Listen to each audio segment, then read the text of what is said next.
बालुवाटारभित्र पैसा बुझाएको, सिंहदरबारभित्र पैसा बुझाएको, मन्त्री क्वार्टरभित्र पैसा बुझाएको जस्ता विवरणहरू आइरहेका छन्। म कसैले आरोप लगाएको भरमा नै कसैलाई दोषी भन्न गइरहेको छैन, तर कम्तीमा राज्यले छानबिन गर्न सक्छ, विश्वासको वातावरण सिर्जना गर्न सक्छ। नाम आएका मान्छेहरू देखिनुहुन्छ, त्यसपछि कोही बेपत्ता भयो भन्ने थाहा हुन्छ, त्यसपछि बेपत्ता भएको केही समयपछि सामसुम हुन्छ, बयान लिने काम सकिन्छ, त्यसपछि ढ्याक्कै प्रकट हुनुहुन्छ, कोही संसदमा प्रकट हुनुहुन्छ, कोही मिडियामा तामा तुलसी छोएर कसम खाएर प्रकट हुनुहुन्छ। नाम लिएका सर्वसाधारणको हकमा पनि यही नियम लागू हुन्छ? यो चल्दैन। यो कानुन चाहिँ दुईटा लेखौँ भन्छु म। किन एउटै कानुन लेखे?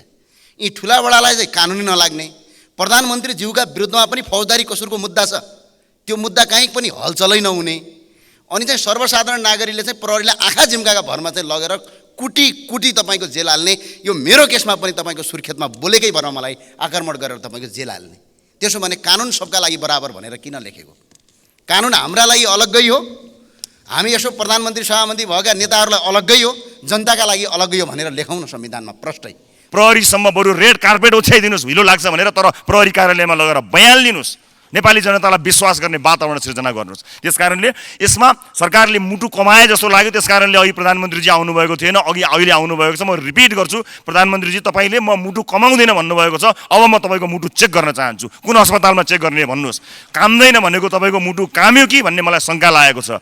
तीन दल बसेर खुसु खुसु खुसु खुसु खुसु गर्नुहुन्छ यसो बालुवाटारतिर लुकी लुकी, अनि त्यो गरिसके पछाडि चाहिँ मुद्दा कमजोर कमजोर हुँदै जान्छ। आज नेपाल प्रहरीका आइजिपीका विरुद्धमा पनि तपाईँको पत्र पत्रिकामा आएको छ, एउटा कर्मचारीलाई निलम्बन गरेर छानबिन गर्ने कि नगर्ने। यतापट्टिको दाइहरूले उताको बाउलाई गाली गर्ने, बाबा पक्षहरूले दाइलाई गाली गर्ने। संसदमा उभिएर तपाईँहरूले एकअर्कालाई छेडखानी गरिरहनु पर्दैन, त्यसका लागि एकअर्काको घरमा गएर चिया खाएर कुराकानी गर्नुहोस्, मजाले गफ गर्नुहोस्। यो महत्त्वपूर्ण नेपाली जनताले आशा गरेर हेरिएको संसदलाई त्यसको दुरुपयोग नगरिदिनु म अनुरोध गर्न चाहन्छु। चिया खाने ठाउँको अभाव छ भने हामी नयाँ नेताहरू घरमा आउनुहोस्, केही फरक पर्दैन, तपाईँहरूकैमा जानुपर्छ भन्ने छैन। अब चिया खाने थलो परिवर्तन गर्नुहोस्, अब चिया खाने थालो नयाँ भर्खरै आएका सांसदहरूलाई पनि भेटघाट गर्नुहोस्, नयाँ दलहरूसँग पनि भेटघाट गर्नुहोस्। आज यो संसदमा उभिँदै गर्दा म त यो रेस्लिङ क्लबमा आए जस्तो पो महसुस भयो।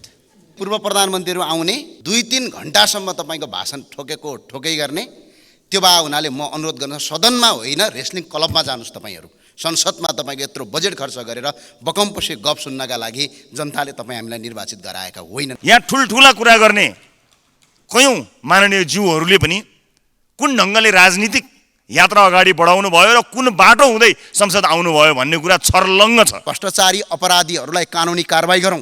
यो कारबाही गर्न कसले रोक्दो रहेछ हेरौँ। यदि यो रोकियो भने रापरबाले रचनात्मक सहयोग गर्छ, सडक र सदन दुईटै ठाउँबाट आन्दोलन गर्ने। नेपालका जति पनि सरकारी कर्मचारी र यहाँ भएका माननीय सांसदहरूलाई र सरकारी कर्मचारी, सेना, प्रहरी सबैलाई नेपालमा मात्रै बनेको स्वदेशी कपडा लगाउने कानुन आजबाट पारित गरौँ न। 4 खर्ब रुपियाँ यहीँ बच्छ, यसले तपाईँको 60 लाखभन्दा बढी मान्छेलाई रोजगारी यहीँ सिर्जना गर्छ, कोही पनि विदेश जानु पर्दैन। कर्मचारी या अनुगमनकर्ताहरूलाई कम्तीमा पनि 1 बोतल रक्सी नबुझाइकन सुख पाउँदैनन्, यो अवस्था सिर्जना भएको छ। यो लाजमर्दो अवस्था हो, अनि नेताहरूको संरक्षणमा जानुपर्ने अवस्था सिर्जना भएको छ। कुनै पनि व्यापारी व्यवसायीलाई कुनै अमुक दलको नेताले संरक्षण गर्ने होइन, देशको नीतिले संरक्षण गर्ने हो। उसका घर कोठामा चाहेर जाने होइन, राज्यको नीतिले उसलाई संरक्षण गर्नुपर्ने हो। तर आज दुर्भाग्य, व्यापारी व्यवसायी उद्योगपतिहरू आफ्नो फ्याक्ट्रीमा भन्दा नेताको कोठाचोटामा जानुपर्ने बाध्यता अवस्थामा सिर्जना भएको छ। यो अन्त्य गर्ने किसिमको मैले यसमा देखेको छैन। त्यसै गरी अलिकति म यहाँ वैदेशिक व्यापार र अनि सम्भावनाको कुरा केही थप्न चाहन्छु। यो उच्च लागत, पर्याप्त पुँजी र प्रविधि लगानीको अभावमा हाम्रा उत्पादनहरूको प्रतिस्पर्धा गर्ने क्षमता कमजोर भएको छ, जसले गर्दा निर्यात गरेर लाभ लिन सकिने अवस्था पनि छैन। तर कतिपय वस्तुमा मुलुकलाई आत्मनिर्भर बनाउन सकिने ठाउँहरू प्रशस्त छन्। स्वदेशी उत्पादन गर्न सकिने कृषि वस्तुको आयात प्रतिस्थापन मात्र गर्न सके पनि वार्षिक 1 खर्बभन्दा बढी आयात रोक्न सकिन्छ। यसबाट ठुलो सङ्ख्यामा रोजगारी समेत सृजना हुन सक्छ। विशेष गरेर मेरो निर्वाचन क्षेत्र चितवनमा मेडिकल पर्यटन, शैक्षिक पर्यटनको ठुलो सम्भावना छ। यसमा सरकारको नीति तथा कार्यक्रमले कहीँ कतै छोएको मैले देखेको छैन। यसबाट शिक्षाका लागि विदेशी नै समस्या हल हुन्छ, त्यही शिक्षामा विदेशमा जाने पैसा रोकिन्छ। यो विदेशी मुद्राको बहिर्गमन हामीले रोक्न सक्छौँ। अहिले छिमेकी मुलुकका अस्पतालहरूमा अझ विशेष गरेर क्यान्सरका बिरामीहरूको अवस्था हेर्नुभयो भने त्यहाँ लाइन लागेको देखिन्छ, त्यहाँ समय नै पाउनुहुन्न। त्यहाँ जानुभयो भने नेपाली बिरामीहरूको चाप त्यहाँ सबभन्दा बढी देखिन्छ। यसले के सङ्केत गरिरहेको छ भने हामीसँग भएको यो सम्भावनाहरूलाई हामीले बन्द गरिरहेका छौँ, त्यसलाई रोक्ने कुनै सम्भावना देखिएको छैन। यसतर्फ सरकारको नीति अत्यन्त कमजोर देखिएको छ। अब भ्रष्टाचारको कुरा गर्नु नै परेन। यो कर छली अहिले सर्वत्र छ भ्रष्टाचारमा।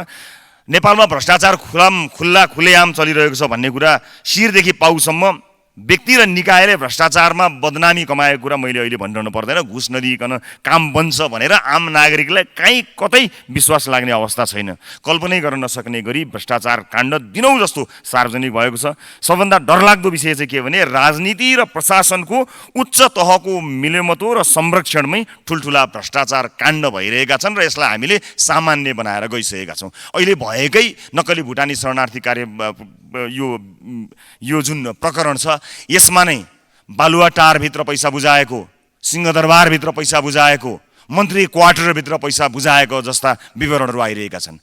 म कसैले आरोप लगाएको भरमा नै कसैलाई दोषी भन्न गइरहेको छैन, तर कम्तीमा राज्यले छानबिन गर्न सक्छ, विश्वासको वातावरण सिर्जना गर्न सक्छ। नाम आएका मान्छेहरू देखिनुहुन्छ, त्यसपछि कोही बेपत्ता भयो भन्ने थाहा हुन्छ, त्यसपछि बेपत्ता भएको केही समयपछि सामसुम हुन्छ, बयान लिने काम सकिन्छ, त्यसपछि ठ्याक्कै प्रकट हुनुहुन्छ, कोही संसदमा प्रकट हुनुहुन्छ, कोही मिडियामा तामा तुलसी छोएर कसम खाएर प्रकट हुनुहुन्छ।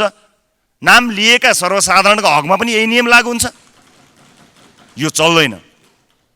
कम्तीमा पनि प्रहरी प्रशासनले यस्तो गम्भीर विषयमा कसैको नाम आएपछि प्रहरीसम्म बरु रेड कार्पेट ओछ्याइदिनुहोस्, हिलो लाग्छ भनेर, तर प्रहरी कार्यालयमा लगेर बयान लिनुहोस्, नेपाली जनतालाई विश्वास गर्ने वातावरण सिर्जना गर्नुहोस्। त्यसकारणले यसमा सरकारले मुटु कमाए जस्तो लाग्यो। त्यसकारणले अघि प्रधानमन्त्रीजी आउनुभएको थिएन, अहिले आउनुभएको छ। म रिपिट गर्छु, प्रधानमन्त्रीजी तपाईँले म मुटु कमाउँदैन भन्नुभएको छ, अब म तपाईँको मुटु चेक गर्न चाहन्छु, कुन अस्पतालमा चेक गर्ने भन्नुहोस्। काम्दैन भनेको तपाईँको मुटु काम्यो कि भन्ने मलाई शङ्का लागेको छ।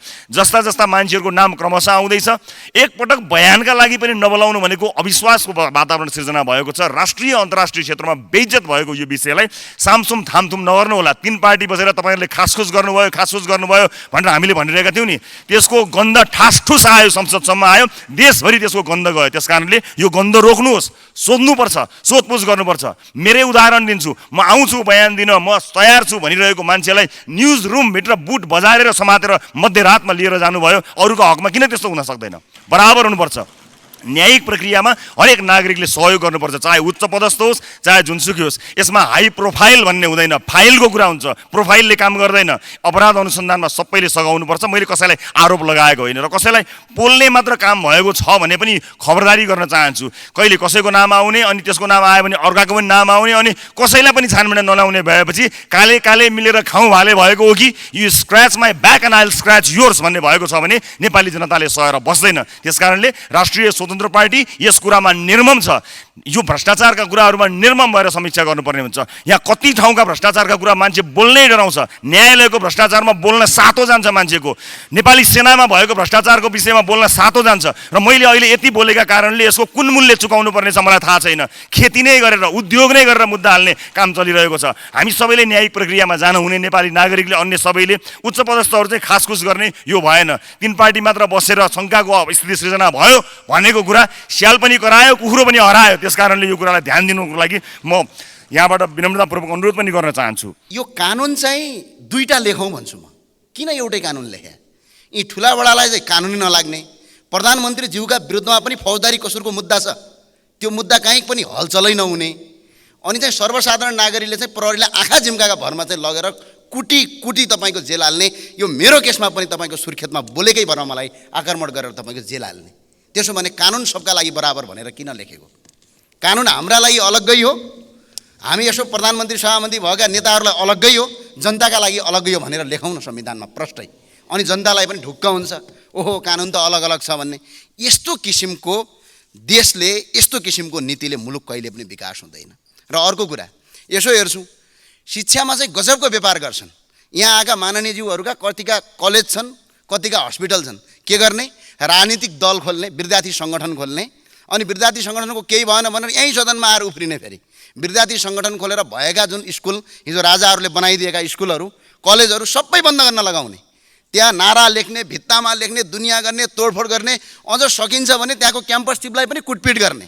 त्यो जसरी पनि तपाईँको सरकारी स्कुल बन्द गराउने, सरकारी क्याम्पस बन्द गराउने, अनि निजी स्कुल खोल्ने, निजी स्कुल र क्याम्पस खोल्ने, चर्को स्कुलको दाम लिने, अनि त्यसपछि हस्पिटलमा पनि त्यस्तै गर्ने, कर्मचारी ट्रेड युनियन दुनियाँ खोल्ने, अनि भएका तपाईँको जति पनि तपाईँको काम नलाग्ने सामग्री किनेर दिने, अनि प्राइभेट स्कुल यही नेताहरूले खोल्ने, प्राइभेट हस्पिटल यिनै नेताहरूले खोल्ने, अनि जनतासँग चर्को रकम असुल्ने। अनि यो नीति तथा कार्यक्रम चाहिँ मलाई कस्तो लाग्यो भने बागबजारमा फोटोकपीमा पाइन्छ। यो बागबजारमा 1000 रुपियाँ तिरे भनेपछि 3-4 पत्ती फोटोकपी गरिदिन्छ।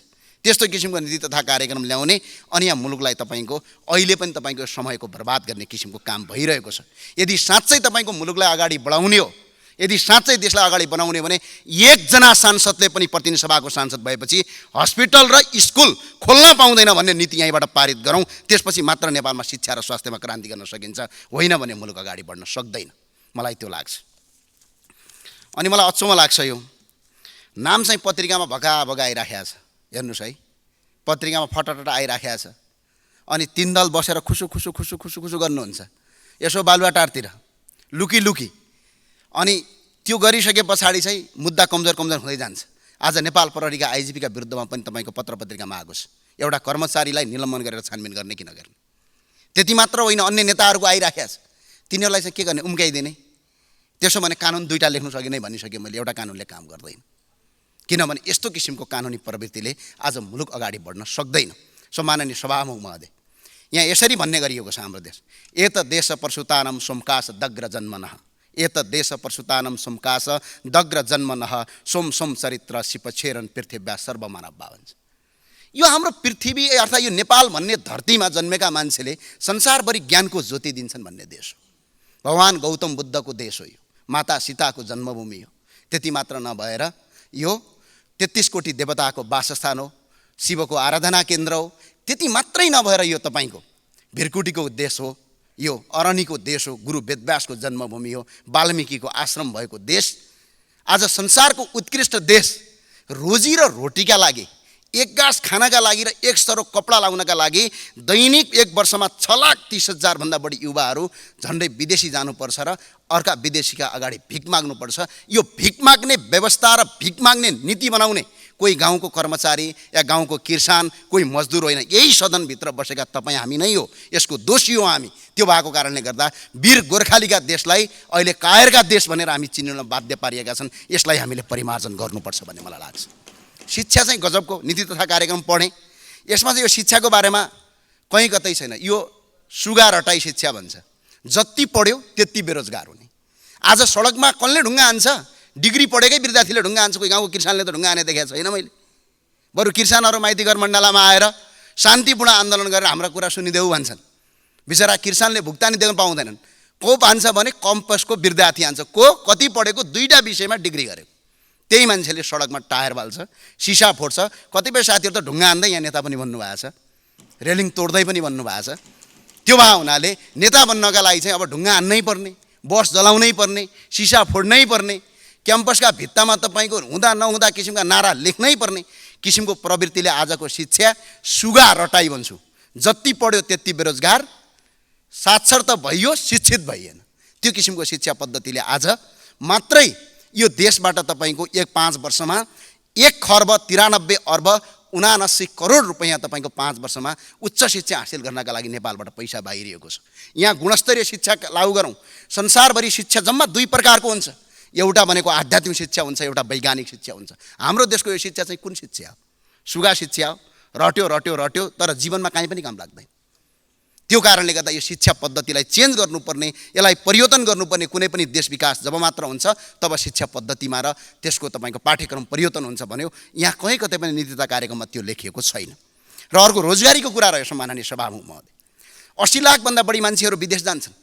अब रोजगारीमा 154 नम्बरमा के लेखा रहेछ भने रोजगारीका लागि नयाँ गन्तव्य खोज्ने रे, नयाँ मुलुकको गन्तव्य खोज्ने भनेको छ। यो देशमा रोजगारी नै हुँदैन भन्ने मानसिकता छ सरकारको। सरकारलाई म खुलस्तका साथ भन्न चाहन्छु, यो स्वर्गभूमि हो, यो देवताहरूको भूमि हो। यो 81% हिन्दू र 14% बुद्ध धर्मावलम्बीको देश हो। यो वैदिक सनातनको देश हो। पूर्व पश्चिमाहरू तपाईँको जङ्गलमा हुँदाखेरि तक्षशिला जस्ता विश्वविद्यालय भएको देश हो। हामीले आज पनि यो देशलाई अगाडि बढाउन सक्छौँ। यसका लागि के गर्नुहोस् भने यो म अर्थमन्त्रीज्यूलाई, प्रधानमन्त्रीज्यूलाई म अनुरोध गर्न चाहन्छु, यी कुरा समेट्नुहोस्। यो ट्रेड युनियन भन्ने छ नि, यसलाई खारेज गरिदिनुहोस्। यसले कल कारखाना बन्द मात्रै गरिरहेछ। लगानीकर्ताको लगानी सुरक्षित गर्ने ग्यारेन्टी लगिदिनुहोस्। प्राकृतिक स्रोतको प्रयोग गर्नुहोस्। जस्तै रुख 2टा एउटा काट्यो भने दुईटा लगाउने नियम गर्नुहोस्। मलेसियाको काठ ल्याउनु पर्दैन। जडीबुटीहरू किसानलाई उत्पादन गर्ने दिने कानुन बनाउनुहोस्। जडीबुटी जहाँ पाए त्यहीँ किसानलाई उत्पादन गरेर बेच्ने नीति बनाउनुहोस्। अनि विदेशी मदिरा चाहिँ चट्ट परेर खाने, अनि लोकल मदिरालाई चाहिँ पुलिस गएर घर घरमा तोडफोड गर्ने होइन। लोकल मदिरालाई पनि तपाईँको गुणस्तर मापदण्ड चेक गरी खुलमखुला बेच्ने, विदेशी मदिरा रोक्ने कानुन बनाउनुहोस्। तब मात्र देशको अर्थव्यवस्था बलियो बन्छ। खानीहरू तपाईँको पूजा गर्नलाई बने जस्तो भएको छ। एउटा घन्टा लगेर खानी कहाँ छन् टङ टङ टङ टङ बजाउनु पर्यो। अनि खानी छन् भने उत्खनन गर्ने काम अगाडि बढाउनुहोस् र यसरी तपाईँको अगाडि बढाउन सकिन्छ। विश्वका 121 करोड हिन्दूहरूको पवित्र स्थल यो पशुपतिनाथ नेपाल हो। विश्वका 58 करोड बुद्ध धर्मावलम्बीको पवित्र स्थल लुम्बिनी हो। यसलाई सांस्कृतिक रूपमा होइन आर्थिक रूपमा हेरौँ, विश्वका 121 करोड हिन्दूहरू र 58 करोड बुद्ध धर्मावलम्बीहरूको 10% मात्र मान्छे नेपाल आयो भने 17 करोड मान्छे नेपाल आउँछ। 17 करोड मान्छेले नेपालमा गर्ने खर्च खरबौँ रुपियाँ हुन्छ। एकजना मान्छे पनि हाम्रो खाडीमा बेल्चा हान्न जानु पर्दैन। यहीँ तपाईँको रोजगारी सिर्जना गर्न सकिन्छ भन्ने कुरालाई अगाडि बुझौँ। अब आफ्नो देशमा भएको सुनको कचौरा लगेर भिख माग्ने परम्पराको हाम्रो देशको सरकार र हाम्रो देशको नीति छ। अनि भएको वैदिक सनातन सहितको हिन्दू राष्ट्र क्यान्सल गर्ने, अनि 2-4वटा गरेर काचोकुचो गरेर के भनेर अर्कै गर्ने, यो किसिमको परम्पराले मुलुक बन्दैन। अब कृषिको कुरा गरौँ। यो मैले पढेँ, त्यो पढ्दै जाँदाखेरि त हिजो हाम्रा बाजे बडाजुले जसरी तपाईँको कृषि गर्नुहुन्थ्यो आज पनि हामी त्यही गरिरहेछौँ। खै आधुनिक कृषिको कुरा। अनि अघिल्लो वर्ष 2077-78 नेपालबाट 3 खर्ब 23 अर्ब 67 करोड रुपियाँ कृषिमा बाहिर गएको छ। अहिले 4 खर्ब रुपियाँ कृषिमा बाहिर जाँदैछ। चामल र धान हिजो हामी निर्यात गर्ने देश, आज चामल र भातका लागि तपाईँ हामी तडपिनु परेको छ। यो अवस्थामा किसानलाई अनि किसानलाई लिएर धेरै ठुलो काम गर्छु भने लेख्या यहाँ त कहीँ पनि देखिनँ। केही गर्नु पर्दैन। म एउटा सुझाव दिन चाहन्छु, रचनात्मक सुझाव। बिचौलियाको अन्त्य गर्नुहोस् कृषिमा। कृषिमा अनुदान कटौती गरौँ। यो पार्टीका कार्यकर्ता पाल्ने मात्रै भयो। मेरो जुम्ला जिल्लातिर त कर्णालीतिर गएको त को सरकार छ त्यही पार्टीको कार्यकर्तालाई करोडौँको अनुदान दिने, त्यो किसान पनि हुँदैन। अस्ति एक दिन चेक गर्न गएको 11वटा गोबी लाएर रहेछ 70 लाख रुपियाँ लगेछ। ल हेर्नुहोस् त, त्यस्तो किसिमको प्रवृत्तिले आज मुलुक धराशयी भएको छ। कृषि उत्पादनको किन्ने र बेच्ने जिम्मा सरकारले लिनुपर्छ। नेपालमा उत्पादन हुने कृषिजन्य वस्तुहरू विदेशबाट आयात रोकिनुपर्छ। भूमि बाँझो गर्नेलाई कानुनी कारबाही गरौँ। तर आज पनि हेर्नुहोस् त, 10 रुपियाँ किलो टमाटर किसानले बेच्न पाएको हुँदैन। हामी 60 रुपियाँ किलो खान्छौँ। हामीले सस्तो पनि किन्न पाउँदैनौँ, किसानले त्यो मूल्य पनि पाउँदैन। अनि बिचौलियाले करोडौँ लाखौँ रुपियाँ तपाईँको हजारौँ प्रतिशत तपाईँको महँगो गर्छ। त्यो भएर बिचौलियाको अन्त्य गर्नका लागि सरकारले किन्ने र बेच्ने जिम्मा, किसानलाई किसान मात्रै बनाऊ न, किसानलाई किन व्यापारी बनाएको? किसानले त उत्पादन गर्ने हो।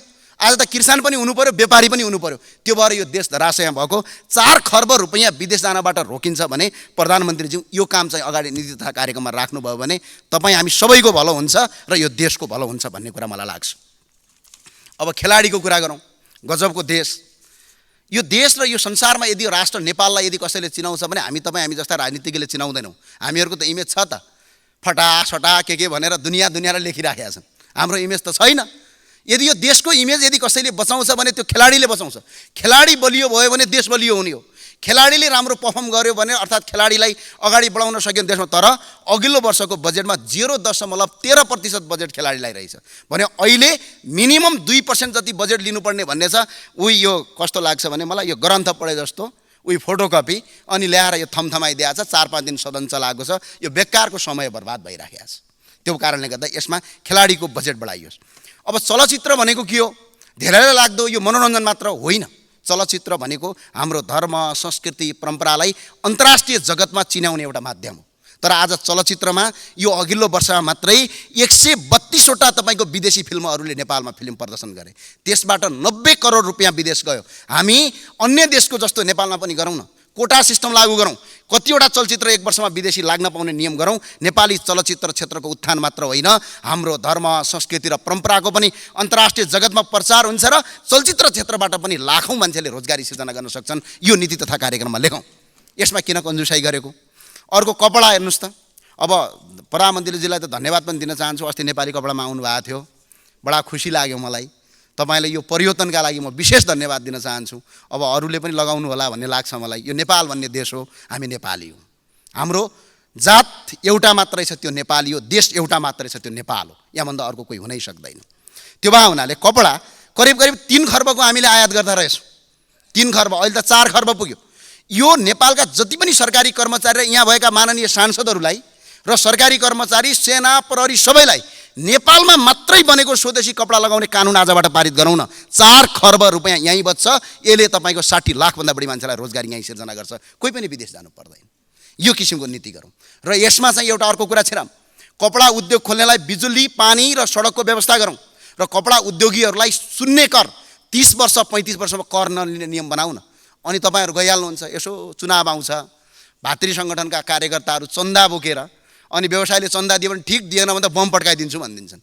बिचरा त्यो व्यवसायी आत्तलिँदै भागेर नेपालमा कपडा व्यवसाय गर्नुको सट्टा विदेशमा जान्छ। त्यसमा ट्रेड युनियन खोल्नु भएको छ तपाईँले। गोर्खाली रबर उद्योग बन्द गर्न 30 वर्षमा अघि धेरै काम गरेँ भन्नुभयो, गजबको काम गर्नुभयो। नेपालका 44वटा संस्थान बन्द गर्नुभयो। हिजो हामी भारत र बङ्गलादेशबाट काम गर्ने मजदुर नेपालमा ल्याउँथ्यौँ, अहिले भारत र बङ्गलादेशमा हामी भाँडा बाँध्न जानु परेको छ। गजबकै काम भयो। हिजो 40 वर्ष अगाडि नेपालको अमेरिकन $1 बराबर 6 रुपियाँ 25 पैसा थियो हाम्रो मूल्य, हाम्रो करेन्सीको रेट। आज 132 रुपियाँ छ। यो पनि प्रगति नै हो, ठुलै प्रगति भएको छ। आज न्याय पाइँदैन। आज यस्तो किसिमको अवस्था छ। अब बिजुली चाहिँ बङ्गलादेशलाई बेच्ने भनेर नीति तथा कार्यक्रममा लेख्नु भएछ। ल, बङ्गलादेशमा बेच्नु पर्दैन, तपाईँले कर्णालीमा बेचिदिनुहोस्, हामी किन्छौँ, फ्रीमा पनि गर्दैनौँ। कर्णालीका 5वटा जिल्ला र तपाईँको उसमा गर्नुहोस्, कर्णाली प्रदेशमा गर्नुहोस्, हामी तपाईँलाई 1 रुपियाँ पनि निःशुल्क बाल्दैनौँ। त्यो भएको हुनाले वैदेशिक ऋणहरू पनि 21 खर्ब 54 अर्ब 12 करोड छ। त्यही भएर सम्माननीय प्रधानमन्त्री र सम्माननीय सभामुखज्यू सबैलाई मेरो अनुरोध छ, यो नीति तथा कार्यक्रम यो रेस्लिङ खेल्ने गेम जस्तो नबनाऊ र भ्रष्टाचारी अपराधीहरूलाई कानुनी कारबाही गरौँ। यो कारबाही गर्न कसले रोक्दो रहेछ हेरौँ। यदि यो रोकियो भने रापरबारे रचनात्मक सहयोग गर्छ। सडक र सदन दुईटै ठाउँबाट आन्दोलन गर्ने प्रतिबद्धता व्यक्त गर्दै यहाँबाट बिदा हुन्छु। हस्, धन्यवाद। सम्माननीय सभामुख महोदय, सरकारले आगामी आर्थिक वर्ष 80-81 का लागि प्रस्तुत गरेको नीति तथा कार्यक्रमलाई मैले केही वर्ष अगाडिका अथवा अघिल्ला वर्षहरूका नीति कार्यक्रमहरूसँग दाँजेर पनि हेरेँ। यसमा मैले खास तात्विक भिन्नता पाउनु पनि सकिनँ र यही गठबन्धनले मानुस अब गत वर्ष नै ल्याएको नीति र कार्यक्रमलाई नै त्यसैलाई नै अब हामी यसैलाई निरन्तरता दिन्छौँ भनेको भए पनि खासै फरक पर्ने जस्तो चाहिँ मैले देखिनँ। शिक्षा स्वास्थ्यमा लगानी गर्ने, रोजगारी प्रवर्धन गर्ने, पूर्वाधार विकास गर्ने, भ्रष्टाचार नियन्त्रण गर्ने, सुशासन कायम गर्ने र हरेक मन्त्रालयका यो भिजन स्टेटमेन्टहरू जस्ता देखिने चाहिँ वाक्यहरू गत वर्ष पनि थिए, अहिले पनि छन्। यी गलत छैनन्, तर राज्यले लिने नीति यिनै हुन्। त्यस कारणले यसमा मेरो खास भन्नुपर्ने कुरा केही पनि छैन। तर खास कुरा के भने यी नीतिहरू चाहिँ यो वास्तवमा यो संविधानको विशेष गरेर धारा 49 मा तपाईँले हेर्नुभयो भने राज्यका निर्देशक सिद्धान्त र नीति अन्तर्गत उल्लेख गरिएका कुराहरू नै छन्। त्यसैले हरेक वर्ष संसदमा यो पढ्ने कामको चाहिँ मैले उपादेयता देखेको छैन। मलाई माफ गर्नुहोला, यो पढ्ने मात्र काम भएको जस्तो देखिन्छ। त्यसमाथि अझै यो छलफल गर्ने क्रममा चाहिँ सरकारले संशोधन नगर्ने, सत्तारूढ गठबन्धनका मान्यज्यू यहीँ हुनुहुन्छ, उहाँले नै भन्नुभयो कि यसमा कुनै छलफल पनि हुँदैन, कार्यक्रम सच्याउने संसदीय अभ्यास छैन भन्नुभएको छ। हामी चाहिँ यो कर्मकाण्डी अभ्यास परिवर्तन गर्नुपर्छ भनेर आएका दल हौँ। त्यसैले संसदको बहसको यो महत्त्वपूर्ण समय, यसको कुनै अर्थ छैन, यसको मान्यता छैन भने यसलाई यसो भन्न सकिन्छ, यो हामी 275 जना मध्ये कसले चाहिँ राम्रो बोल्ने भन्ने यो वक्तृत्व कला प्रतियोगिताको रूपमा हेर्ने हो भने मात्र हो। नत्र चाहिँ सच्याउनुपर्छ, सचिनुपर्छ भन्ने लागेको सरकारलाई छ र रचनात्मक प्रतिपक्षका हिसाबले यदि सरकारले त्यस्तो भन्छ भने यो विश्वाससहित म आफ्ना केही विचार र सुझावहरू यस सदनमा राख्न चाहन्छु। त्योभन्दा पहिला पूर्व प्रधानमन्त्रीहरू, लामो समयदेखि राजनीति गरिरहनुभएका आदरणीय नेताजीहरूले यहाँ संसदको रोस्ट्रममा आएर एकअर्कालाई छेडखानी गरेको, मैले मेरो कार्यकालमा यसो गरेँ उसो गरेँ भनेर भन्नुभएको कथाहरू हामीले पढ्यौँ। तपाईँहरूले यो 30 वर्ष के गर्नुभयो, कसो गर्नुभयो भन्ने कुरा बुझ्नका लागि एकपटक कान्ति बाल अस्पताल जानुहोला, सरकारी कुनै अस्पताल जानुहोला, गरिब विपन्न मान्छेहरू पढेका विद्यालयहरू जानुहोला, विभिन्न तपाईँले चुनेको, जानेको, ठानेको यहाँ जान्छु भनेर तपाईँले चुज गरेको ठाउँमा गएर हेर्नुहोला। यो 30 वर्षमा भयो के चाहिँ एउटा सानो दृष्टान्त प्रस्तुत गर्न चाहन्छु। आजभन्दा 30 वर्ष अगाडि हाम्रो बजेटमा 100 रुपियाँमा 30 रुपियाँको तलब हामीले खुवाउँदा रहेछौँ, 70 रुपियाँ विकास गर्दा रहेछौँ। अहिले तपाईँहरूले दाबी गर्नुभयो नि हामीले यसो गऱ्यौँ उसो गऱ्यौँ भन्दा, अहिले ठ्याक्कै उल्टो, हामी 70 रुपियाँको तलब खुवाउने र 30 रुपियाँ बजेटमा खर्च गर्ने होइन, छुट्याउने यो अवस्थामा हामी आएका छौँ। त्यस कारणले यो 30 वर्षको मूल्याङ्कन गर्दा संसदमा उभिएर तपाईँहरूले एकअर्कालाई छेडखानी गरिरहनु पर्दैन। त्यसका लागि एकअर्काको घरमा गएर चिया खाएर कुराकानी गर्नुहोस्, मजाले गफ गर्नुहोस्। यो महत्त्वपूर्ण नेपाली जनताले आशा गरेर हेरिएको संसदलाई त्यसको दुरुपयोग नगरिदिनु म अनुरोध गर्न चाहन्छु। चिया खाने ठाउँको अभाव छ भने हामी नयाँ नेताहरूको घरमा आउनुहोस्, केही फरक पर्दैन, तपाईँहरूकैमा जानुपर्छ भन्ने छैन। अब चिया खाने थलो परिवर्तन गर्नुहोस्, अब चिया खाने थालो नयाँ भर्खरै आएका सांसदहरूलाई पनि भेटघाट गर्नुहोस्, नयाँ दलहरूसँग पनि भेटघाट गर्नुहोस्। त्यसरी अभ्यास गर्नुभयो भने एउटा राम्रो अभ्यास बस्न जान्छ। सामान्य सभामुख महोदय, यस नीति तथा कार्यक्रममा मुलुकको वर्तमान अवस्थाको इमान्दार समीक्षा हुनुपर्छ जस्तो लाग्दछ। 5 महिना सरकार गठनमा गयो र पुनर्गठनमै गयो, हामीले सबैले देख्यौँ। खासै केही गर्न नसकिएकाले आर्थिक वृद्धि अत्यन्त न्यून हुने अवस्था सृजना भएको तथ्यलाई आत्मसात गरेर मात्रै आगामी वर्षको नीति तथा कार्यक्रम बन्नु पर्थ्यो। समीक्षाकै कुरा गर्दा सरकारले संविधान कार्यान्वयनपछि पहिलो 7 वर्षमा भूकम्प, कोभिड-19, डेङ्गु आदिले अर्थतन्त्रमा चुनौती सृजना गरेको भन्दै हाम्रो आर्थिक क्रियाकलापमा सबैभन्दा असर गरेको कुरा यिनै कुराहरू भनियो। तर हाम्रो आर्थिक क्रियाकलापमा सबैभन्दा बढी असर गरेको नाकाबन्दी भन्न सरकारले छुटाएछ कि डराएछ त्यो म अहिले भन्न सक्दिनँ, तर देख्न सकिएन। नाकाबन्दी बिर्सिने विषय होइन। अर्थतन्त्र अन्यलको स्थितिमा छ, तैपनि यसलाई राजनीतिक र प्रशासनिक नेतृत्वले गम्भीरताका साथ लिएको देखिँदैन। अरूलाई मितव्ययी बन्न सुझाव दिने सरकार आफैले फजुल खर्चमा प्रोत्साहन गरिरहेको देखिन्छ। राज्यले लिने आर्थिक एवं कर नीतिहरू अत्यन्तै विवादास्पद, पूर्वाग्रही, भेदभावपूर्ण हुने गरेका छन्। करका दरहरूमा गरिएको परिवर्तन अर्थतन्त्रको समग्र हितका लागि नभई निश्चित क्षेत्र व्यवसायीलाई लाभ पुर्याउने उद्देश्यका जस्ता देखिन्छन्। राजनीतिक दल र नेतासँग सामिप्यता भएका व्यापारी व्यवसायीहरूसँग प्रभावित भए जस्तो देखिन्छ र वास्तवमै यो मुलुकका लागि केही गर्छु भनेर कर तिरेर नियम कानुनको अधीनमा रहेका व्यापारी व्यवसायीहरू मार परेको यो अवस्था छर्लङ्ग देखिएको छ। त्यसलाई सम्बोधन गर्ने कुरा मैले देखेको छैन। नीति कार्यक्रममा तीनै तहको सरकारको बजेट निर्माणदेखि यो कार्यान्वयन प्रक्रियासम्मको पुनरावलोकन गर्ने, प्रदेश सरकार र स्थानीय सरकारलाई आफ्ना केन्द्रहरूलाई राष्ट्रिय राजमार्गसँग जोड्न लगाउने जस्ता कार्यक्रम समेटिएको देखेँ। यस्ता कुरा यो सङ्घीय सरकारले गर्ने हो भने प्रादेशिक संरचनाको काम केका लागि राखिएको? सरकार मन्त्री, प्रदेश सभा सदस्य, प्रदेश प्रशासनको राज्यलाई भार थप्ने बाहेक अरू काम के? आफ्नो सरकार निर्माण गर्न, बजेट निर्माण गर्न केन्द्र चाहिने यस्तो संरचनालाई सुधार गर्नुपर्नेमा नीति तथा कार्यक्रमले यसलाई अझ बढी थप घाँडो बनाउने काम गरिरहेको छ। त्यसै गरी स्थानीय तहमा साधन स्रोतको व्यापक दुरुपयोग हुने गरेको तथ्य यो महालेखाको प्रतिवेदन लगायतले देखाएकै छ। स्थानीय तहमा चाहिँ बेरुजु भएको रकम 11 खर्ब 4 अर्ब भएको देखिन्छ। यो गाउँ गाउँमा सिंहदरबार पुग्यो भनेर प्रचार गरिएका स्थानीय तहहरूलाई जवाफदेही बनाउने ठोस कार्यक्रम मैले देख्न सकिनँ। केन्द्र 25वटा मन्त्रालयबाट चल्न सक्छ, प्रदेशलाई 13-14वटा मन्त्रालय चाहिएको छ, अझै विभाजन गरेर राज्य मन्त्री समेत बनाउने खेल चलिरहेको छ। मैले यो बुझ्न सकेको छैन। यसलाई रोक्ने नीति मैले देख्न सकेको छैन। निर्वाचन प्रणाली, खर्चिलो निर्वाचन प्रणालीको कुराकानी आयो। स्रोत र साधनको सीमितता हाम्रो अर्थतन्त्रको सबैभन्दा ठुलो समस्या हामी सबैलाई थाहा भएको छ। तर हाम्रो प्रशासनिक संरचना र राज्य सञ्चालनका विधिहरू भने अत्यन्त महँगा छन्। जस्तो निर्वाचन प्रणालीकै कुरा साथीहरूले गर्नुभयो। मैले मेरो निर्वाचनमा 9 लाख लगभग खर्च गरेँ। त्यो मैले गरेको खर्च हो, तर त्यसमा स्वस्फूर्त रूपमा अरू मानिसहरू हिँडेका छन्, दौडिएका छन्, यो अलग कुरा हो। उनीहरूले आफ्नो खर्च आफ्नै पकेटबाट गरे, मैले दिनु परेन, मैले बुझाउनु परेन। तर मेरै पनि खर्च 9 लाख हाराहारी भयो। यो मैले निर्वाचन आयोगलाई बुझाएको कुरा हो। तर यहाँ सबै त उपस्थित हुनुहुन्न।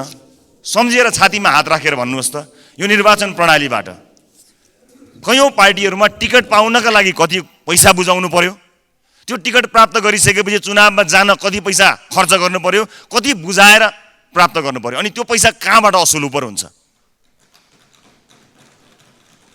यहाँ ठुल्ठुला कुरा गर्ने कयौँ माननीय ज्यूहरूले पनि कुन ढङ्गले राजनीतिक यात्रा अगाडि बढाउनु भयो र कुन बाटो हुँदै संसद आउनुभयो भन्ने कुरा छर्लङ्ग छ। त्यसकारणले यो निर्वाचन प्रणाली अत्यन्त खर्चिलो निर्वाचन प्रणाली छ। यसलाई ध्यान दिनुपर्ने अवस्था देखिन्छ। त्यसै गरी स्वदेशी र विदेशी लगानी प्रवर्धन गरी उद्यमशीलतालाई बढावा दिने कुरामा ठोस कार्यक्रम खास देखिएको छैन। गरी खाने वातावरण बनाइदिए पुग्छ भन्ने कुरामा हामीले जोड लगाउन खोजेको। जस्तो कुनै मुलुकले हामीलाई 5 अर्बको अनुदान दिन्छु भन्यो भने त्यो 5 अर्बको अनुदान होइन, बरु 1 अर्बको लगानी खोजौँ, लगानी गर्ने वातावरण सृजना गरौँ जसले जब क्रिएसन गर्छ, हाम्रो अर्थतन्त्रलाई चलायमान गराउँछ। मुलुकमा नै राम्रो गरिरहेका विदेशी लगानी कम्पनीहरूले समेत थप लगानी गर्न नसकेको यहाँ अवस्था रहेको छ। त्यस्ता समस्यालाई सम्बोधन गर्न सरकारले के नीति लिँदैछ हामीलाई थाहा छैन। यो देश गरी खाने देश हो, मागी खाने देश होइन। त्यसकारणले देशलाई गरी खाने देशका रूपमा नीति बनाउनु पर्ने हो। मैले नीति कार्यक्रममा त्यो देखिरहेको छैन। हामी यो रिजनकै बढी ट्याक्स लिइरहेका छौँ, 22-23% ट्याक्स लिइरहेका छौँ भनिएको छ। कम्तीमा पनि कम्पिटिटिभ हुनु पर्यो। यो रिजनकै सबैभन्दा महँगो ट्याक्समा हामी बसेका छौँ र केही रिपोर्टहरूले, केही इन्डेक्सहरूले के भनेका छन् भने ट्याक्स 22-23% छ, अनि घुस कति भनेर सोच्दाखेरि लगभग 30% जति देखिएको छ। लगभग 50% पैसा यसरी खर्च गरिसकेपछि बाँकी 50%बाट कसरी व्यापारी, व्यवसायी, उद्योगीहरूले कसरी अगाडि बढ्न सक्लान्, कसरी गरी खालान्, यो अत्यन्त हेर्नुपर्ने विषय हो। त्यसकारणले यो कम्पिटिटिभ होस्, त्यसमाथि पनि यो ट्याक्स पे गर्ने कुरा पनि यति धेरै हाई ट्याक्स मात्र होइन, यो एकदमै सुपर कम्प्लिकेटेड 17 ठाउँमा बुझ्नुपर्ने, जानुपर्ने यो झन्झटिलो अवस्था छ। यसलाई सम्बोधन गर्ने कुरा नीति तथा कार्यक्रममा मैले देखेको पनि छैन। ठुलो फरेन इन्भेस्टमेन्ट यो अवस्थामा आउने सम्भावना पनि छैन। यो होइन कि देश सानो हुँदैमा मल्टिनेसनल कम्पनीहरू अथवा ठुला अलिकति रेपुटेड कम्पनीहरू लगानी गर्न नआउने होइन। इराक, अफगानिस्तानमा पनि कम्पनीहरू लगानी गरिरहेका छन्। लगानी गर्ने वातावरण हरेक ठाउँमा काहीँ न काहीँ हुनसक्छ। तर घुस खुवाएर लगानी गर्नुपर्ने देशमा रेपुटेड कम्पनीहरू आउँदैनन्, घुस नखुवाइकन लगानी गर्न सकिँदैन भन्ने कुराको एउटा मेसेज गएको हुनाले यहीँ पनि फरेन इन्भेस्टमेन्ट लिएर यहीँ लगानी गरेका कम्पनीहरूको पनि अनुभव राम्रो छैन। उनीहरूलाई विभिन्न युनियनहरू खोलेर बन्द हडताल गरिदिने, अनि विभिन्न नीति निर्माताहरूलेदेखि लिएर इभन समाचारहरूमा समेत पैसा मागेर हैरानी गर्ने कारणले कसैले सोध्यो भने नेपालमा इन्भेस्ट गर्न आउँ भनेर कसैलाई भन्यो भने त्यो रेकमेन्ड गर्ने अवस्थामा अहिले एक्जिस्टिङ मानिसहरू पनि छैनन्। त्यसकारणले यसलाई ध्यान दिएर नीति कार्यक्रम बनाएको जस्तो मैले देखेको छैन, पाएको छैन। कृषिको कुराकानी गर्दा किसानलाई आवश्यक पर्ने रासायनिक मल, बिउ बिजन लगायतका कृषि सामग्रीहरूको सिजन हुनुभन्दा अगाडि लगभग 3 महिना अगाडि नै व्यवस्था हुनुपर्ने हो। तर खै सरकारले यसतर्फ कुनै गम्भीरता देखाएको मैले देखेको छैन। अब देखिन थाल्छन् जब मल बिउ चाहिन्छ त्यतिखेर किसानहरू सडकमा आउनुपर्छ। खेतमा जानुपर्ने किसानहरू, आफ्नो बाली उब्जनी गर्नमा जानुपर्ने किसानहरू काठमाडौँ आउनुपर्छ, सिंहदरबार आउनुपर्छ। यो अवस्था सिर्जना भएको छ। त्यसै गरी कुनै पनि लगानीकर्तालाई नेपालमा व्यवसाय सुरु गर्न अत्यन्त झन्झटिलो छ। दर्ता गरेर सबै स्वीकृति प्राप्त गर्न एकदमै असल भयो भने 22-25 दिन, नत्र 6 महिनादेखि 1 वर्षसम्म लाग्छ। यो झन्झटिलो प्रक्रिया छ। न्युजिल्यान्डको तपाईँले एक्जाम्पल हेर्नुभयो भने हाफ डेमा व्यवसाय दर्ता भएर त्यो सेकेन्ड हाफ डेमा, सेम डेको सेकेन्ड हाफ डे चाहिँ उसले रेभेन्यू जेनेरेट गर्न सुरु गर्छ, ट्याक्स दिन सुरु गर्छ। त्यस्तो किसिमको व्यवस्था छ। यसमा मैले त्यस्तो कुरा देख्न सकिनँ। यस्तो आर्थिक स्थितिमा सरकारले कमसेकम पनि 70-72 घन्टामा नै व्यवसाय दर्ता गरेर त्यस पछाडिको घन्टामा आफ्नो व्यवसाय सुरु गर्न सक्ने वातावरण बनाउन सक्नुपर्ने थियो। त्यो बन्न सकिएको छैन। निजी क्षेत्रको मनोबल अत्यन्त खस्किएको छ। तसर्थ सबै सरकारवालाहरूबाट अविलम्ब सकारात्मक पहल भएन भने यसले अर्थतन्त्र, राजस्व लगानी, रोजगारीमा ठुलो नकारात्मक प्रभाव पार्नेछ र सोको प्रभाव देखा पर्न समेत थालिसकेको छ। नीतिगत अस्थिरता अर्को एउटा चुनौतीको रूपमा देखिएको छ। अघिल्लो सरकारले लिएको नीति पछिल्लो सरकारले परिवर्तन गरिदिने। विद्युतीय गाडीकै कुराकानी गरौँ, करका दरहरू 2 वर्षमा 3 पटकसम्म हेरफेर हुनु एउटा उदाहरण मात्र हो। राज्यले लिने नीतिमा स्थायित्व भएन भने उद्यमी व्यवसायीहरूको मनोबल खस्कन्छ। यो कुरामा ध्यान दिएको देखिँदैन। अर्को 1800 किलोमिटर चाहिँ खुला सिमाना भएको मुलुकमा उच्च दरमा राजस्व लाग्ने वस्तुको आयातमा प्रतिबन्ध लगाइएको छ। तर प्रतिबन्ध लागेका ती सामान बजारमा छाप्ती पाइएको छ। हामीले यसै पनि देख्न सक्छौँ। यसबाट एकातिर राज्यले पाउनुपर्ने राजस्व गुमाइरहेको छ भने अर्कातिर अनधिकृत कारोबारीको मनोबल बढिरहेको छ। कानुन सम्बद्ध व्यवसाय गर्ने व्यवसायीहरूलाई चाहिँ त्यस्तो किसिमको वातावरण सिर्जना गरिएको छैन र पैसा कमाउनु, व्यापार व्यवसाय गर्नु र उन्नति गर्नु भनेको लगभग व्यापारीहरूलाई चोर डाकाको संज्ञा दिइएको छ। त्यो एउटा अपमानित वातावरण सिर्जना भएको छ। जसले चोरी गरेको छ, ठगी गरेको छ, राज्यले आफ्ना नीतिहरू मार्फत, कानुनहरू मार्फत उसलाई कानुनी दायरामा ल्याओस्, नत्र व्यापारी व्यवसायीले आफ्नो व्यापार व्यवसाय 2 गुणा, 4 गुणा, 10 गुणा बढाउन सक्ने वातावरण सिर्जना होस्। जसले गलत गरेको छ ऊ कारबाहीको दायरामा आओस्, तर जसले काम गरिरहेको छ उसले आफ्नो व्यवसाय बढाओस्। त्यसका लागि देखिँदैन यो अनुगमन गर्न जाने अनि दुःख दिने। त्यो अनुगमन भनेको अनुगमन होइन, दसैँ तिहारतिर चाहिँ खर्च लिन जाने। यस्तो किसिमको हैरानीले गर्दाखेरि व्यवसायीहरूलाई मार परेको अवस्थालाई, यसलाई चिर्नको निमित्त सरकारले ध्यान दिएको छैन। आज कुनै पनि व्यवसायीले दसैँ तिहारमा कर्मचारी या अनुगमनकर्ताहरूलाई कम्तीमा पनि एक बोतल रक्सी नबुझाइकन सुख पाउँदैनन्। यो अवस्था सिर्जना भएको छ। यो लाजमर्दो अवस्था हो। अनि नेताहरूको संरक्षणमा जानुपर्ने अवस्था सिर्जना भएको छ। कुनै पनि व्यापारी व्यवसायीलाई कुनै अमुक दलको नेताले संरक्षण गर्ने होइन, देशको नीतिले संरक्षण गर्ने हो। उसका घर कोठामा चाहेर जाने होइन, राज्यको नीतिले उसलाई संरक्षण गर्नुपर्ने हो। तर आज दुर्भाग्य, व्यापारी व्यवसायी उद्योगपतिहरू आफ्नो फ्याक्ट्रीमा भन्दा नेताको कोठाचोटामा जानुपर्ने बाध्यता अवस्थामा सिर्जना भएको छ। यो अन्त्य गर्ने किसिमको मैले यसमा देखेको छैन। त्यसै गरी अलिकति म यहाँ वैदेशिक व्यापार र अनि सम्भावनाको कुरा केही थप्न चाहन्छु। यो उच्च लागत, पर्याप्त पुँजी र प्रविधि लगानीको अभावमा हाम्रा उत्पादनहरूको प्रतिस्पर्धा गर्ने क्षमता कमजोर भएको छ, जसले गर्दा निर्यात गरेर लाभ लिन सकिने अवस्था पनि छैन। तर कतिपय वस्तुमा मुलुकलाई आत्मनिर्भर बनाउन सकिने ठाउँहरू प्रशस्त छन्। स्वदेशी उत्पादन गर्न सकिने कृषि वस्तुको आयात प्रतिस्थापन मात्र गर्न सके पनि वार्षिक 1 खर्बभन्दा बढी आयात रोक्न सकिन्छ। यसबाट ठुलो सङ्ख्यामा रोजगारी समेत सृजना हुन सक्छ। विशेष गरेर मेरो निर्वाचन क्षेत्र चितवनमा मेडिकल पर्यटन, शैक्षिक पर्यटनको ठुलो सम्भावना छ। यसमा सरकारको नीति तथा कार्यक्रमले कहीँ कतै छोएको मैले देखेको छैन। यसबाट शिक्षाका लागि विदेशी नै समस्या हल हुन्छ। त्यही शिक्षामा विदेशमा जाने पैसा रोकिन्छ। यो विदेशी मुद्राको बहिर्गमन हामीले रोक्न सक्छौँ। अहिले छिमेकी मुलुकका अस्पतालहरूमा अझ विशेष गरेर क्यान्सरका बिरामीहरूको अवस्था हेर्नुभयो भने त्यहाँ लाइन लागेको देखिन्छ, त्यहाँ समय नै पाउनुहुन्न। त्यहाँ जानुभयो भने नेपाली बिरामीहरूको चाप त्यहाँ सबभन्दा बढी देखिन्छ। यसले के सङ्केत गरिरहेको छ भने हामीसँग भएको यो सम्भावनाहरूलाई हामीले बन्द गरिरहेका छौँ। त्यसलाई रोक्ने कुनै सम्भावना देखिएको छैन। यसतर्फ सरकारको नीति अत्यन्त कमजोर देखिएको छ। अब भ्रष्टाचारको कुरा गर्न नै परेन। यो कर छली अहिले सर्वत्र छ। भ्रष्टाचारमा नेपालमा भ्रष्टाचार खुलेआम चलिरहेको छ भन्ने कुरा शिरदेखि पाउसम्म व्यक्ति र निकायले भ्रष्टाचारमा बदनामी कमाएको कुरा मैले अहिले भनिरहनु पर्दैन। घुस नदिइकन काम बन्छ भनेर आम नागरिकलाई कहीँ कतै विश्वास लाग्ने अवस्था छैन। कल्पनै गर्न नसक्ने गरी भ्रष्टाचार काण्ड दिनौँ जस्तो सार्वजनिक भएको छ। सबभन्दा डरलाग्दो विषय चाहिँ के भने राजनीति र प्रशासनको उच्च तहको मिलेमतो र संरक्षणमै ठुल्ठुला भ्रष्टाचार काण्ड भइरहेका छन् र यसलाई हामीले सामान्य बनाएर गइसकेका छौँ। अहिले भएकै नक्कली भुटानी शरणार्थी कार्य यो जुन प्रकरण छ, यसमा नै बालुवाटारभित्र पैसा बुझाएको, सिंहदरबारभित्र पैसा बुझाएको, मन्त्री क्वार्टरभित्र पैसा बुझाएको जस्ता विवरणहरू आइरहेका छन्।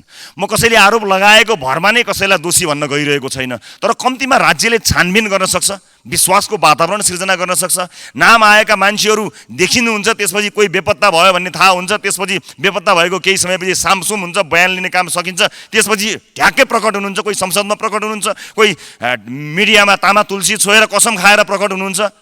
नाम लिएका सर्वसाधारणको हकमा पनि यही नियम लागू हुन्छ। यो चल्दैन। कम्तीमा पनि प्रहरी प्रशासनले यस्तो गम्भीर विषयमा कसैको नाम आएपछि प्रहरीसम्म बरु रेड कार्पेट ओछ्याइदिनुहोस्, हिलो लाग्छ भनेर, तर प्रहरी कार्यालयमा लगेर बयान लिनुहोस्। नेपाली जनतालाई विश्वास गर्ने वातावरण सिर्जना गर्नुहोस्। त्यसकारणले यसमा सरकारले मुटु कमाए जस्तो लाग्यो। त्यसकारणले अघि प्रधानमन्त्रीजी आउनुभएको थिएन, अहिले आउनुभएको छ। म रिपिट गर्छु, प्रधानमन्त्रीजी तपाईँले म मुटु कमाउँदैन भन्नुभएको छ। अब म तपाईँको मुटु चेक गर्न चाहन्छु। कुन अस्पतालमा चेक गर्ने भन्नुहोस्। काम्दैन भनेको तपाईँको मुटु काम्यो कि भन्ने मलाई शङ्का लागेको छ। जस्ता जस्ता मान्छेहरूको नाम क्रमशः आउँदैछ। एकपटक बयानका लागि पनि नबोलाउनु भनेको अविश्वासको वातावरण सिर्जना भएको छ। राष्ट्रिय अन्तर्राष्ट्रिय क्षेत्रमा बेइज्जत भएको यो विषयलाई सामसुम थामथुम नगर्नु होला। 3 पार्टी बसेर तपाईँहरूले खासखुस गर्नुभयो भनेर हामीले भनिरहेका थियौँ नि, त्यसको गन्ध ठासठुस आयो, संसदसम्म आयो, देशभरि त्यसको गन्ध गयो। त्यसकारणले यो गन्ध रोक्नुहोस्, सोध्नुपर्छ, सोधपुछ गर्नुपर्छ। मेरै उदाहरण दिन्छु, म आउँछु बयान दिन, म तयार छु भनिरहेको मान्छेलाई न्युज रुमभित्र बुट बजारेर समातेर मध्यरातमा लिएर जानुभयो। अरूको हकमा किन त्यस्तो हुन सक्दैन? बराबर हुनुपर्छ। न्यायिक प्रक्रियामा हरेक नागरिकले सहयोग गर्नुपर्छ, चाहे उच्च पदस्थ होस् चाहे जुनसुकै होस्। यसमा हाई प्रोफाइल भन्ने हुँदैन, फाइलको कुरा हुन्छ। प्रोफाइलले काम गर्दैन। अपराध अनुसन्धानमा सबैले सघाउनुपर्छ। मैले कसैलाई आरोप लगाएको होइन र कसैलाई पोल्ने मात्र काम भएको छ भने पनि खबरदारी गर्न चाहन्छु। कहिले कसैको नाम आउने, अनि त्यसको नाम आयो भने अर्काको पनि नाम आउने, अनि कसैलाई पनि छानबिन नलाउने भएपछि काले काले मिलेर खाउँ भाले भएको हो कि you scratch my back and I will scratch yours भन्ने भएको छ भने नेपाली जनताले सहेर बस्दैन। त्यसकारणले राष्ट्रिय स्वतन्त्र पार्टी यस कुरामा निर्मम छ। यो भ्रष्टाचारका कुराहरूमा निर्मम भएर समीक्षा गर्नुपर्ने हुन्छ। यहाँ कति ठाउँका भ्रष्टाचारका कुरा मान्छे बोल्नै डराउँछ। न्यायालयको भ्रष्टाचारमा बोल्न सातो जान्छ मान्छेको। नेपाली सेनामा भएको भ्रष्टाचारको विषयमा बोल्न सातो जान्छ। र मैले अहिले यति बोलेका कारणले यसको कुन मूल्य चुकाउनु पर्ने छ मलाई थाहा छैन। खेती नै गरेर, उद्योग नै गरेर मुद्दा हाल्ने काम चलिरहेको छ। हामी सबैले न्यायिक प्रक्रियामा जानु हुने, नेपाली नागरिकले, अन्य सबैले, उच्च पदस्थहरू चाहिँ खासखुस गर्ने, यो भएन। तीन पार्टी मात्र बसेर शङ्काको स्थिति सृजना भयो भनेको कुरा स्याल पनि करायो, कुखुरो पनि हरायो। त्यस कारणले यो कुरालाई ध्यान दिनुको लागि म यहाँबाट विनम्रतापूर्वक अनुरोध पनि गर्न चाहन्छु। र सार्वजनिक शिक्षामा सुधारका कुराहरूलाई ध्यान दिएको त्यति धेरै देखिएको छैन, जसले गर्दा विद्यार्थीहरूको भविष्य सुनिश्चित हुने अवस्था छैन। र हिजोको होइन, अस्तिको एउटा रेकर्ड, अध्यागमनको एउटा रेकर्ड मसँग छ। 7,000+ नेपालीले देश छोडेर गए। यो अध्यागमन विभागको हिजोको होइन, अस्तिको रेकर्ड मलाई प्राप्त भएको छ। 7,000+ छन्। विदेशमा भएका र गएका युवा र दक्ष जनशक्तिलाई नेपालको आर्थिक विकासमा जोड्ने स्पष्ट नीति मैले सरकारको नीति कार्यक्रममा देखेको छैन। देशका सबै निकायमा रहेका उच्च ओहदाका व्यक्तिहरूका सन्तान विभिन्न देशमा गएको कुरा कसै सामु लुकेको छैन। यही सदनमा उपस्थित र अनुपस्थित या बाहिर लबीमा पनि बसिरहनु भएका कयौँ माननीयहरू हुनुहुन्छ। उहाँहरूका सन्तानहरू विदेशमा आफ्नो भविष्य बनाउनका लागि गइरहनु भएको छ। यस नीति र कार्यक्रममा उहाँहरूकै आफ्नै सन्तानलाई यो देश फर्कौँ लाग्ने चिज मैले कहीँ पनि देखेको छैन।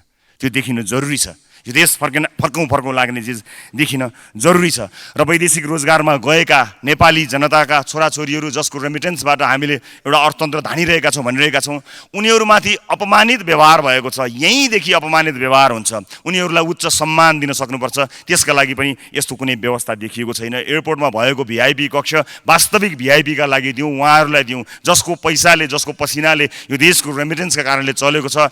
उहाँहरूलाई अपमानित गरेर हामी नीति निर्माता का लागि VIP कोठा राख्नुको कुनै अर्थ छैन। त्यस कारणले VIP कोठा उहाँहरूलाई दिउँ जसका पसिनाले मुलुक सिञ्चित भएको छ। म विनम्रतापूर्वक अनुरोध गर्न चाहन्छु, सरकारले विदेशमा भएका नेपाली नागरिकको भोटिङ राइट्सको सुनिश्चितताको कुरा गरेको छ, मतदान गर्ने अधिकारको सुनिश्चितताको कुराकानी गरेको छ।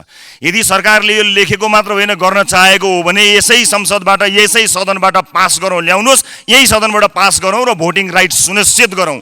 जसको नोट चल्छ उसको भोट पनि चल्नुपर्छ। त्यस कारणले यदि सरकार प्रतिबद्ध हो भने त्यसका लागि म सरकारलाई गम्भीर हुन पनि अनुरोध गर्न चाहन्छु।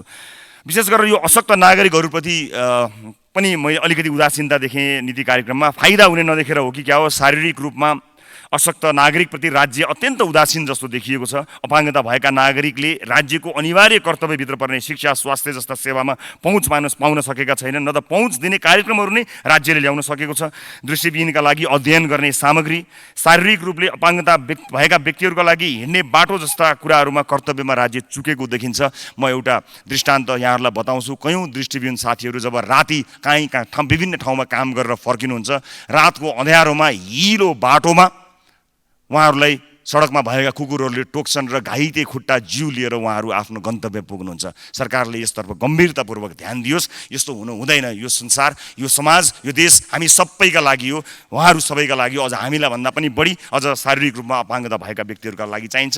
नीति र कार्यक्रमले त्यस्ता कुराहरूलाई ध्यान दिएको मैले पाएको छैन। समग्रमा नीति कार्यक्रममा भएका केही राम्रा पक्षहरूबारे पनि मैले जानकारी गराएँ नै। वर्तमान आर्थिक अवस्थाको इमान्दार समीक्षा नभएको कुरामा मैले अलिकति जोड दिन खोजेको छु र कार्यक्रम कार्यान्वयन होलान् भन्ने विश्वास दिने पर्याप्त योजनाहरू छैन।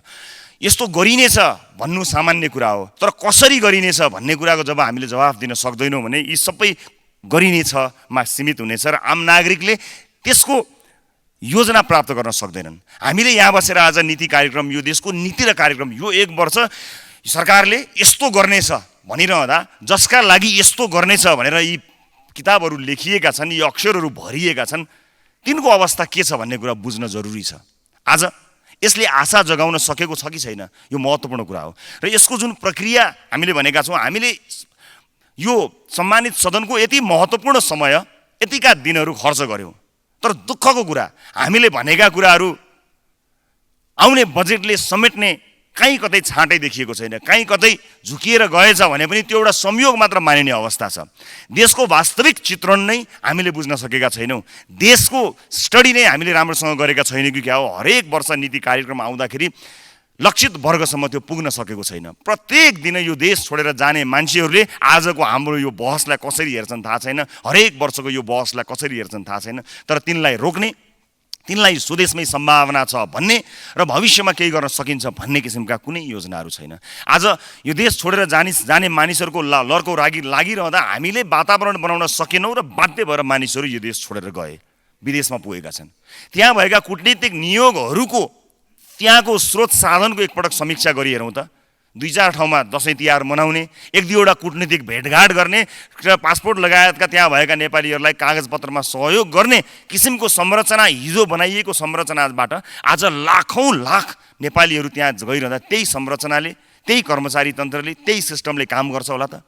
विदेशमा अलपत्र परेका छन्, मुद्दा लागेका छन्, मुद्दा लागेकाहरूको कतिको झुटो मुद्दा लागेको छ, यता परिवार अलपत्र छ, हेरिदिने कोही छैन, राजदूतावासहरू छन्, तर तिनको संयन्त्रले ती लाखौँ मान्छेलाई छुनै सक्दैन।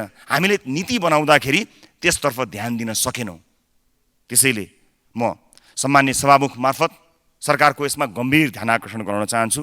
समग्रमा एउटा रचनात्मक प्रतिपक्षीको भूमिका निर्वाह गर्न राष्ट्रिय स्वतन्त्र पार्टी सदनमा उपस्थित भएको छ। हामी विरोधका लागि विरोध गर्ने पक्षमा छैनौँ। सरकारले गरेको राम्रो कामलाई हामी दिल खोलेर राम्रो भन्न अलिकति पनि कन्जुस्याइ, हिचकिचाइ गर्दैनौँ। तर सरकारले गलत गरेको छ भने त्यसलाई हामी सदनमा मात्र होइन, सडकमा पनि उठाउन तयार भएर बसेका छौँ। हामी चाहदैनौँ कि जुन किसिमको राजनीति यो देशले वर्षौँ अगाडि भोग्यो, राजनीतिक परिवर्तनका सिलसिलामा ती जायज पनि थिए होलान्, हत्या भयो, हिंसा भयो, मानिसहरू बेपत्ता भयो, त्यो हिजोको आवश्यकता थियो, माग थियो, के थियो, त्यसको समीक्षा विभिन्न ठाउँमा भएकै छन्। तर हामी शान्त विद्रोह गरेर रगतको एउटो थोपो पनि नचुवाइकन, एउटा रेलिङ पनि नभाजिकन, एउटा ढुङ्गा पनि नहाजिकन ब्यालेटबाट यो देश परिवर्तनका लागि आएका हौँ र हामी यो संसदीय अभ्यासमा पनि त्यही अभ्यास चाहन्छौँ। तर सरकारले त्यो छाँट नक्कली भुटानी शरणार्थी प्रकरणमा देखाएको छैन। यस अर्थमा हामी शान्त छौँ तर मुर्दा चाहिँ होइनौँ। म सरकारको गम्भीर ध्यान आकर्षण गर्न चाहन्छु। समयका लागि धेरै धेरै धन्यवाद दिन चाहन्छु सभामुख महोदय। नमस्कार।